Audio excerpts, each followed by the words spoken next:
Good afternoon. This is Sue Scheets of sushystamps.blogspot.com, and this is Thursday, and I don't know if you watched my Tuesday video, but usually I do Technique Tuesday on Tuesday, but instead I was too excited and I opened up my paper pumpkin box. So today I'm going to do part 2 on the Stamparatus videos. This one is called multiple stamping. So I have already on this top plate, let me take it off and show you, I have already placed the stamp that I want to use as the leaves and the stem for the flower I'm going to stamp today. And I'm going to put this back in there and I'm going to ink it up with Call Me Clover. And if you're really careful and use a big stamp set, you actually can get it stamped without putting anything extra on the plate. Now I'm going to press it. Better move this up so you can see what I'm actually doing. Having a lot of trouble with my video today, my video equipment. All right, and I'll bring this plate back up. And I don't think it's solid enough that I want, so I'm going to ink it up again. And this is the lovely thing about the Stamparatus, that you can redo a stamp that an image that you've already done. And now I think it looks a lot better. It's a lot darker and fuller. All right, the next thing that I need to do is the flower. And so I'm going to take the flower and I'm going to place it exactly where I want it on the stem.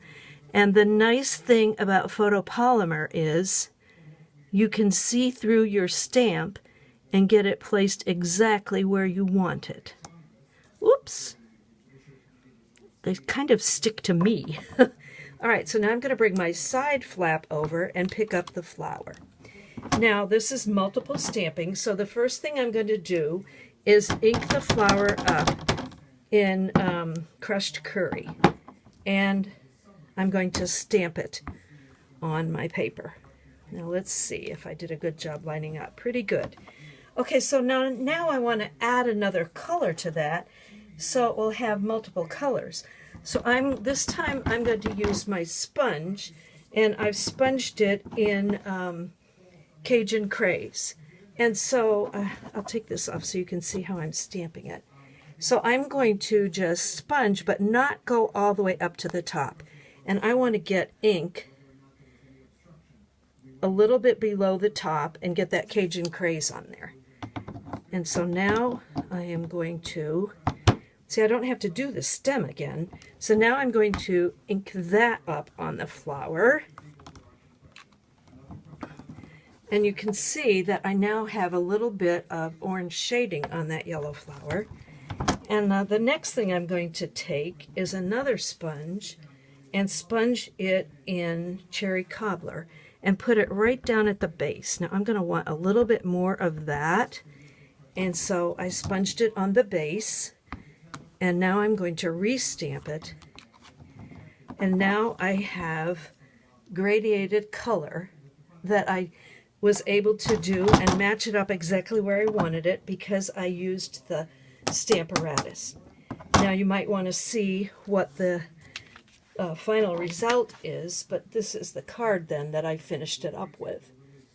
And you can see the gradation of color. So you could do this in any stamp that you want that you would like to have a variety of color on. And you can see how easy it is. Now if I had tried to do this and match it up perfectly without using this Stamparatus, I'm pretty sure that I would not have gotten it this accurate.